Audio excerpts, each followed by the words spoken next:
School والوں نے ان کتابوں کو چیک کیا تو 99% اس میں سے قرآن کریم.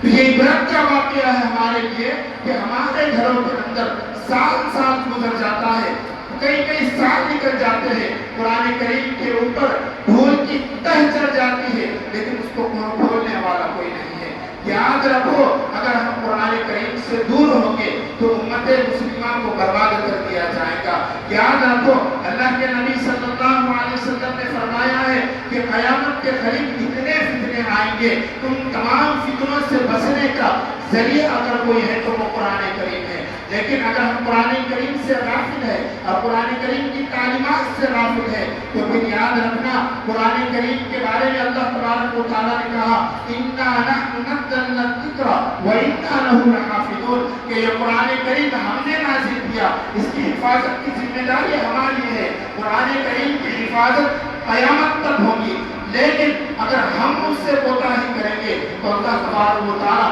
ہم کو راستے سے ہٹا کر دوسرے راستے پر لگا کر کسی دوسرے لوگوں کو لائے گا اور وہ قرآن کریم کی حفاظت کریں گے. قرآن کریم اس بات کا اعلان کرتا ہے وَإِن تَتَوَلَّوْا يَسْتَبْدِلْ قَوْمًا غَيْرَكُمْ کہ اگر تم اب اس دین کے راستے سے روگردانی کرو گے، اس دین سے پھر جاؤ گے، اس دین سے دور ہو جاؤ گے تو اللہ تبارک و تعالیٰ دوسری قوم کو تمہاری جگہ پر لائے گا اور وہ لوگ بھی دین کا کام کریں گے اور آپ محنت کے محنت ہو جاؤ گے.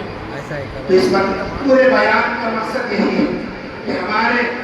جو ننھے بچے ہیں ان کی تعلیمات پر ہم کو غور کرنا ہے، ان کو دینی تعلیم دینا ہے. جس طرح ہم دنیاوی تعلیم کو اہمیت دیتے ہیں اسی طرح دینی تعلیم کو بھی اہمیت دینا ہے. یہ ننھے بچے جب پڑھ رہے تھے تو میں نے سوچا کہ ان بچوں کو اتنی مضبوطی کے ساتھ تقاریر یاد کرائی گئی، اتنی مضبوطی کے ساتھ ان کو سورے پڑھائے گئے اور قرآن کریم کی تلاوت کو بچوں نے کیے اور وہ بچوں نے نعتیں پڑھی. میں یہ سوچ رہا تھا کہ ہمارے بزرگوں میں سے اگر کسی ایک بزرگ کو یہ کہا جائے وہ بزرگ آپ کی ساتھ عمر 50 سال ہو گئی، آپ نے اپنی زندگی کے 50 سال گزار دیے، 60 سال گزار دیے، اپنی جوانی پر آ گئے، ذرا آپ آ کر یہاں ثنا تو سنائیے،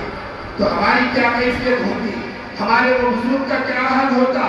لیکن آج ننھے بچوں نے جس انداز میں پیش کیا، دل عش کر رہا تھا اور بے ساختہ بھی یہ کہہ رہا تھا کہ ان کے اساتذہ نے ان کے پیچھے کتنی محنت کی. تو اس بات کا یہی مقصد ہے کہ آپ ان کے اساتذاؤں کی قدر کریں اور ان کے ضروریات کو آپ پورا کرو. آپ کے بچوں کی دینی تعلیم کو یہ لوگ پورا کریں گے. میں ان چند باتوں پر اپنی بات کو ختم کرنا چاہوں گا. اللہ تبارک و تعالیٰ ہمیں دین کے علم کو